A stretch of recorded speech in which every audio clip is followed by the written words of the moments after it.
Well, hello everybody. We've had the Star-Spangled Banner, we've had stars and celebrities of screen, television and the sporting world down on the grid. See what the 20 stars in their cars have in store for us here in Miami for round 5 of the Formula One World Championship in 2023.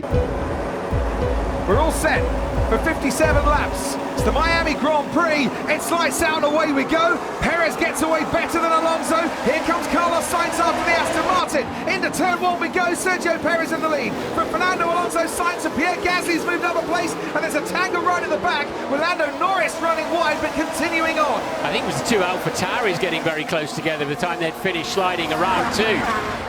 Onwards we go now to the fast section here, and Sergio Perez has got the dream start. Kevin Magnussen has lost a couple of places, and Esteban Ocon is getting involved in the scrap with Max Verstappen right behind him. Round now, the long left-hander down by the marina, and Sergio Perez has a clear track ahead of him and already pulling away from Fernando Alonso. But let's go to a battle here. Car number 20, Kevin Magnussen, swapping places, I think there with Charles Leclerc, and going wheel to wheel.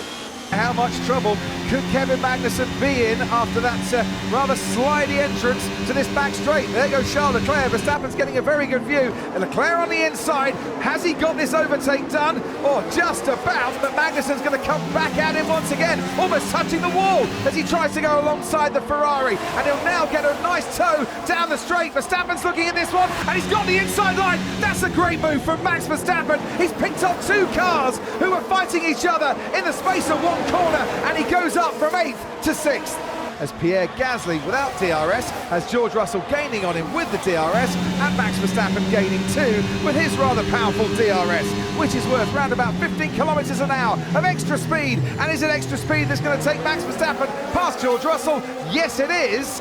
Look how he's gaining on Pierre Gasly. Has he got enough? Down the inside he goes. It's a carbon copy of the move on George Russell just a lap ago. Gasly didn't really fight it too much. He doesn't want to concede a place now to George Russell right behind him. Verstappen is up into the top 4, and he's only under 5 seconds behind the leader Sergio Perez. There goes George Russell down the inside on Pierre Gasly, and Gasly has lost a couple of places. He had to be wary of the Mercedes. Russell picked his moment very well. Yeah, very opportune moment there for George Russell, and he absolutely made the best of it. Here comes Max Verstappen on Carlos Sainz. Under the bridge they go, and look how powerful that Red Bull is. He's coming at you, Carlos. Carlos Sainz tries to make it hard, but not too hard really. I think in the end he'd rather given up that fight by the time they got 400 metres before the apex of turn 11. Verstappen is up into the podium places, and as he does so now, he's 4.2 seconds behind his teammate Sergio Perez, and he's got Fernando Alonso next to try and pick off, which he could do down this straight. But you can see that stripe on the front left tyre of the Aston Martin starting to look quite angry indeed, as here comes Max Verstappen into second place. It's Red Bull 1 and 2 now. Perez over Verstappen. Yeah, and he's barely 3 seconds behind his teammate. Carlos Sainz came into the pits about 6 or 7 laps ago and picked up a 5-second penalty. You might have seen it on your screen, but just to confirm, he gets a 5-second time penalty for speeding in the pit lane. Which will be added onto his elapsed time, because we're not expecting him to make another pit stop. Normally you would serve that in a pit stop. The only thing Aston Martin could do now is hope for a safety car around now, or Perez just is go coming long. in, Ted. Yeah, I can see him. And or go long and just hope for an offset and hope that the Ferrari eats up his tyres a little bit later in the stint. So yeah, standard stop for Red Bull, and he's out on the hard tyres. 2.2 seconds, a standard stop. Here comes Fernando Alonso once again on Carlos Sainz. He's got DRS if he wants it, he's got braking if he needs it, and he's got quite a bit to go before he gets into the corner after making that move. Very nice indeed, but Sainz and that Ferrari, it's very, very good in the slow corners. He's right back on his heels again. Yeah. Alonso pitted 6 laps later to put his tyres on, so he'll have some benefit from that as the final part of the race unfolds.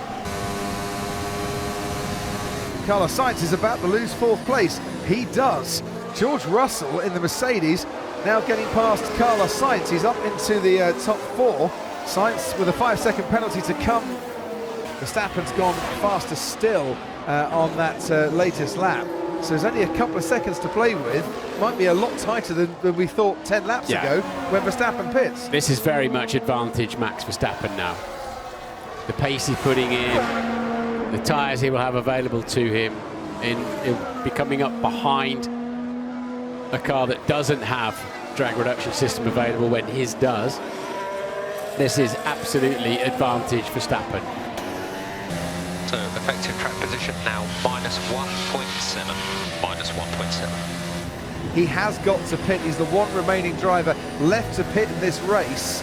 Finally, the race leader, Max Verstappen, comes into the pits while Sergio Perez now approaches turn 17. So, medium compound tyre, new set of medium tyres, and he's lost about 9/10 of a second to his teammates in terms of how stationary or how long the car was stationary. There goes Sergio Perez on the track. Max Verstappen at 80 kilometers an hour has the inside line. Sergio Perez retakes the lead, and that is the gap then between the two Red Bulls, who now race to the checkered flag.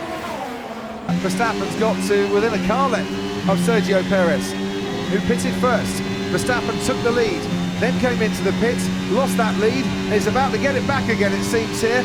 200 miles an hour down the back straight. Perez puts his car to the middle of the track, tries to force Max Verstappen wide. Good defence there from Sergio Perez, but he's going to have to do it all over again now on the run down to turn 1.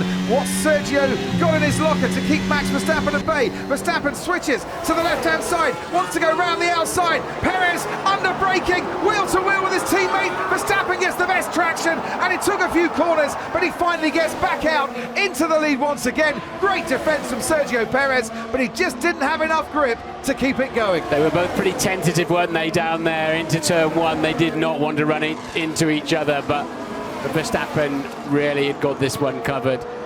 Which position is Lance? Great move into one. That's P13. P13. He's watching that on the TV, isn't he? How does he know? He's watching that on a big screen somewhere. Look at that. Oh, Lewis Hamilton down the inside, it's where he got Pierre Gasly on the previous lap. He's now got Charles Leclerc as well. That was very neat indeed, and I dare say gets him even more votes in the overtake of the day competition. That was super. Yeah, it was. Last year's race winner, Max Verstappen, approaches the checkered flag. His results this season, 1-2, 1-2, and 1. He wins the Miami Grand Prix. Max Verstappen, what a drive that was. It's another 1-2 for Red Bull. Sergio Perez comes home to take second place, and the car once more very much in a class and probably a zip code of its own on this track this afternoon. Fernando Alonso will take another podium, and for Alonso, a 4th podium in the opening 5 races of the season for Aston Martin. Verstappen, Perez and Alonso, they are getting rather used to each other on that podium at the moment, and they're rather enjoying these victory celebrations in 2023 here at the Hard Rock Stadium. It was a case of what? Miami nice for Red Bull.